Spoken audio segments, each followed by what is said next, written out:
नमस्कार दोस्तों, study IQ में आप सभी का बहुत बहुत स्वागत है। जम्मू कश्मीर में कई सारी ट्रांसफॉर्मेशंस देखने को मिल रही हैं। उसी बीच एक नई और एक बड़ी डेवलपमेंट यहाँ पे देखने को मिली है, जिसके थ्रू बेसिकली ये कहा जा रहा है कि आईएएस आईपीएस ऑफिसर्स जो कि जम्मू कश्मीर में पोस्टेड हैं, if they are accused of anti national activity they can now be fired without any probe. कहने का मतलब जम्मू एंड कश्मीर में आईएएस आईपीएस जैसे सीनियर अधिकारियों को भी बिना जांच के निकाला जा सकता है जिन पर राष्ट्र विरोधी गतिविधि का आरोप हो। ये पूरा स्टेटमेंट क्या है, इस पूरी स्टोरी के पीछे क्या है, एंटी नेशनल का यहाँ पे क्या मतलब होने वाला है और इसको लेके जम्मू कश्मीर सरकार के द्वारा क्या क्या स्टेप्स लिए जा रहे हैं, इन सभी चीज़ों की बात मैं आपके साथ यहाँ पे शेयर करूंगा। सो आइए स्टार्ट करते हैं मेरे साथ। मेरा नाम है अनिरुद्ध। इस लेक्चर की पीडीएफ को डाउनलोड कर सकते हैं मेरे टेलीग्राम चैनल जिसका नाम है अनिरुद्ध सर। इसके अलावा सोशल मीडिया पे भी आप मेरे साथ जुड़ सकते हैं, इंस्टाग्राम और ट्विटर के ऊपर। स्टडी आईक्यू की तरफ से एक बहुत ही पॉजिटिव न्यूज़, स्टडी आईक्यू की साल की पहली सेल जो है वो लॉन्च हो चुकी है। ये सेल बेसिकली स्वतंत्र दिवस के टाइम पे हमने लॉन्च की है। इसका जो टाइम है 17 अगस्त तक चलने वाली है। ये जल्दी से ऐप को डाउनलोड कीजिए गूगल प्ले स्टोर से और 5% एक्स्ट्रा डिस्काउंट के लिए ऐप को एक्सेस कर सकते हैं। कई सारे कोर्सेज यहाँ पे उपलब्ध हैं जिसके थ्रू आप घर बैठकर या फिर कहीं पर भी यूपीएससी या फिर स्टेट पीसीएस के कोर्सेज की तैयारी कर सकते हैं। Right. So as you remember, August 5, 2019 को सरकार के द्वारा बड़ा फैसला लिया गया था article 370 of the Indian constitution, जिसके तहत स्पेशल स्टेटस दिया गया था जम्मू कश्मीर को, उसको यहाँ पर से हटाया गया था। राइट। उसके बाद कई सारे बदलाव आए। इसके through Jammu and Kashmir became a union territory with a legislature and Ladakh basically became a union territory without a legislature. दोनों ही केंद्र शासित प्रदेश में कन्वर्ट हो चुके हैं। यहाँ पर इसको समझने के लिए आपको सबसे पहले समझना होगा article 311 clause 2 sub clause C. So basically article 311 clause 2 sub clause सी, मैं बात कर रहा हूं भारत के संविधान के आर्टिकल की।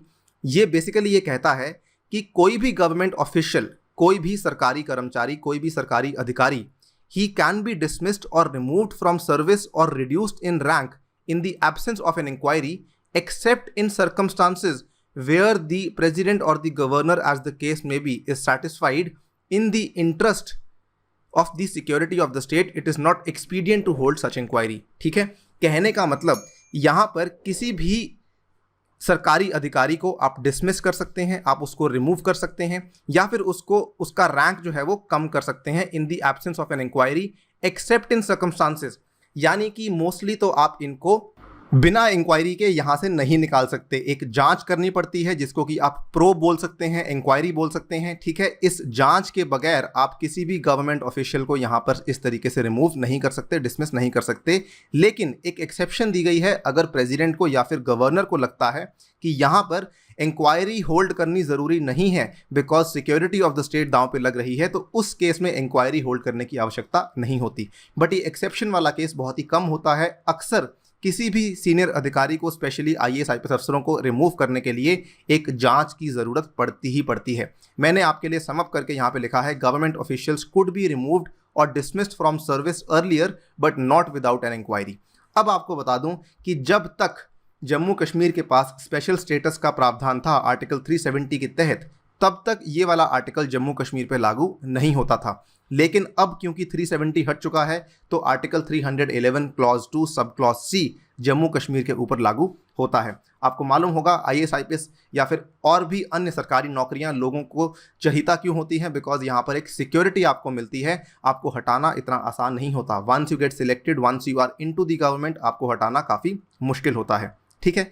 अब यहाँ पर जो समाचार में रहा वो बेसिकली ये है कि जो नया स्टेप लिया गया है जम्मू कश्मीर में, any government official in Jammu and Kashmir, any, कोई भी गवर्नमेंट ऑफिशियल, कोई भी सरकारी कर्मचारी, कोई भी सरकारी अधिकारी, including senior IAS and IPS officers, यानी कि वरिष्ठ आईएएस और आईपीएस अफसरों को भी यहाँ पे डिसमिस किया जा सकता है from the service without an inquiry if they are found to be engaged in the anti national activity. अगर वो कोई राष्ट्र विरोधी गतिविधि में उनकी एंगेजमेंट देखने को मिलती है, उनको बिना किसी इंक्वायरी के यहाँ पर से सर्विस से डिसमिस किया जा सकता है।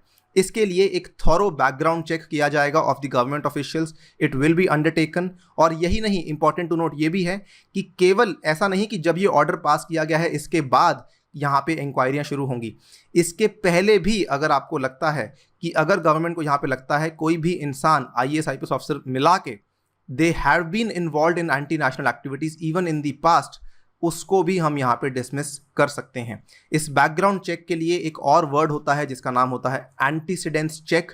ये वाला वर्ड भी शायद आपको कभी देखने को मिले, सो प्लीज़ घबराइए मत। इसका मतलब होता है बैकग्राउंड चेक, आपकी एक्टिविटीज़ का यहाँ पे चेक किया जाएगा बाय द गवर्नमेंट, ठीक है।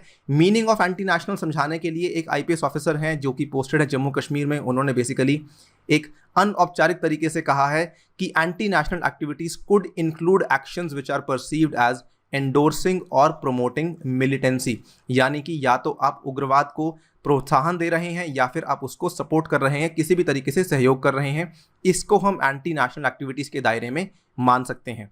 इसके अलावा एक और ऑफिशियल का भी ये मानना था कि the officials are being checked for spreading anti India feelings. अगर आप भारत के खिलाफ किसी भी तरह की कोई फीलिंग्स को स्प्रेड करते हैं, या तो बोल के या किसी भी कम्युनिकेशन के through with anti national elements, उसको भी हम एंटी नेशनल एक्टिविटीज़ के दायरे के अंडर मानेंगे। At the same time the police force is also being checked for rogue elements who might have been in connivance with the military groups at the local level। so यहाँ पर local police force को भी check किया जाएगा कि वो military groups के साथ किसी तरीके से मिले तो नहीं हुए, किसी तरीके से कोई यहाँ पे नेक्सस तो नहीं बना हुआ है। खैर अभी भी एग्जैक्ट डेफिनेशन एंटी नेशनल की सामने नहीं आई है, जो भी ये ऑर्डर है उसमें एग्जैक्ट डेफिनेशन फिलहाल नहीं दी गई है। अगर हम बात करें जो एग्जैक्ट ऑर्डर आया है, इस ऑर्डर के तहत ये कहा गया है sanction is hereby accorded to the constitution of a committee for scrutinising and recommending cases under article 311 clause 2 sub clause C of the constitution of India. तो जम्मू कश्मीर की गवर्नमेंट, जो कि अब ऑब्वियसली एक केंद्र शासित प्रदेश है, तो यहाँ पे सैंक्शन दे दिया गया है for the constitution of a committee. और ये जो कमिटी है बेसिकली, ये कमेटी किस किस के थ्रू बनाई गई है आपको बता दूं। जो कमेटी बनाई गई है इसके under chief secretary BVR Subrahmanyam, जो कि बेसिकली यहाँ पे किसी भी अफसर के खिलाफ मान लीजिए कोई इंक्वायरी खुलती है या जो भी होता है, तो उस केस में ये एग्जामिन करेंगे और रेकमेंड करेंगे क्या एक्शन लेना होगा, including the dismissal from service. इस कमेटी के ये हेड रहेंगे chief secretary BVR Subrahmanyam with regards to officers working against the integrity and security of India. इसके अलावा इस कमेटी के सदस्य कौन कौन होंगे? जम्मू एंड कश्मीर के home secretary, DGP Jammu Kashmir के, और इसके अलावा सेक्रेटरीज और भी विभागों के होंगे जैसे कि general administration, law and justice department and ADGP होंगे CID डिपार्टमेंट के। सो इन सभी लोगों को इस कमेटी का हिस्सा बनाया गया है और इस कमेटी के थ्रू ये बताया जाएगा कि क्या एक्शन लेना है अगेंस्ट एनी पर्टिकुलर ऑफिसर, ठीक है। अगर हम वापस बात करें उस कमेटी के बाद क्या होगा, the cases shall be referred by the administrative departments और police organisation to the home department. तो सबसे पहले जिस भी पर्टिकुलर विभाग के अंडर वो इंसान काम करता है, तो वो उसके पहले होम डिपार्टमेंट को केस को रेफर करेगा। जब होम डिपार्टमेंट के पास ऐसी रिपोर्ट पहुंच जाएगी, the home department shall examine the case and upon satisfaction that the case meets the requirement it shall place the case before the committee. So पहले home department के पास ये वाली कमिटी जो कि सरकार के द्वारा गठित की गई है, फिर ये कमेटी अपनी सिफारिश देगी कि क्या करना है क्या नहीं करना, हम इंक्वायरी करेंगे, उसके बाद ये स्टेप यहाँ पे लिया जाएगा। इसमें क्या क्या सज़ा मिल सकती है ऑफिसर्स को? सो देखिए, सज़ा कोई पर्टिकुलर नहीं है, इट विल बी डिफरेंशियल, यानी कि केस बाय केस बेसिस पे होगा and depend on the degree of their offence, ठीक है। It can range from suspension, fines, termination of services and even legal proceedings in the extreme cases. तो या तो आपको सस्पेंड किया जाएगा या जुर्माना भरना होगा या सर्विस टर्मिनेट की जाएगी या फिर कुछ कुछ केसेस में आपके ऊपर कोर्ट की लीगल प्रोसीडिंग्स भी शुरू की जा सकती हैं, ठीक है। अंत में हम यही कहना चाहेंगे कि बैकग्राउंड चेक्स ऑलरेडी स्टार्ट हो चुके हैं and it is highly possible कि आने वाले महीनों में जम्मू कश्मीर की यूनियन टेरिटरी में कई सारे अफसरों को अपनी नौकरी से हाथ धोना पड़ सकता है। The UT might see termination of services of several employees in the next few months. Exactly क्या होगा ये देखना अभी बाकी है।